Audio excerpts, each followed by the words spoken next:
చిన్నపిల్లలు ఆరోగ్యంగా ఉండడానికి రాష్ట్ర ప్రభుత్వం అందిస్తున్న ఆరోగ్య సేవలను సకాలంలో వినియోగించుకోవాల్సిందిగా ఏఎన్ఎం దుర్గా విజ్ఞప్తి చేశారు. కాకినాడ మున్సిపల్ కార్పొరేషన్ 3వ వార్డు సచివాలయంలో చిన్నపిల్లలకు వ్యాక్సిన్ వేసే కార్యక్రమంలో భాగంగా తల్లులను ఉద్దేశించి దుర్గా మాట్లాడుతూ 5 సంవత్సరాలలోపు పిల్లలకు ఎప్పటికప్పుడు వ్యాక్సిన్తో పాటు ఇతర వైద్య సేవలు అందించే వివరాలను పొందుపరిచి ఉంటుందని, అశ్రద్ధ చేయకుండా వాటిని వినియోగించుకొని పిల్లలు ఆరోగ్యవంతంగా ఎదిగేందుకు సహకరించాల్సిందిగా ఆమె కోరింది.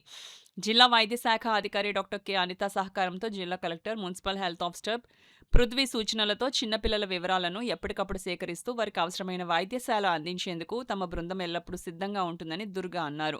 చిన్నపిల్లలకు దృష్టి దోషాలకు నివారణను అందించే డ్రాప్స్ భవిష్యత్తులో ఏ విధమైన రోగాలు రాకుండా ముందస్తుగా ఎంతో ఖరీదైన వ్యాక్సిన్లు ఉచితంగా అందిస్తున్నామని ఆమె వివరించారు. ఆశా వర్కర్లు పద్మ, ధనలక్ష్మిలు కూడా కార్యక్రమంలో పాల్గొన్నారు. రాకుండా చాలా ఉపయోగపడుతుందండి విటమిన్ ఏ సొల్యూషన్. 5 ఇయర్స్ పిల్లలకి వేస్తామండి. 5 లోపు పిల్లలకి పుట్టిన వెంటనే 0 డోస్ ఉంటుందండి. 5 ఇయర్స్ లోపు పిల్లలకి వేస్తామండి వ్యాక్సిన్ అండి.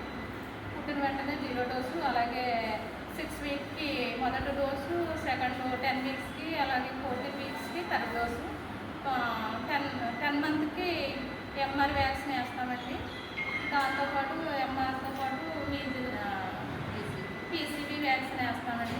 విటమిన్ ఏ సొల్యూషన్ కూడా వేస్తాం. అలాగే 1.5కి డీపీటీ వ్యాక్సిన్ వేస్తామండి. ఓపీబీ వేస్తాము, ఎంఆర్ కూడా వేస్తామండి. అలాగే విటమిన్ ఏ సొల్యూషన్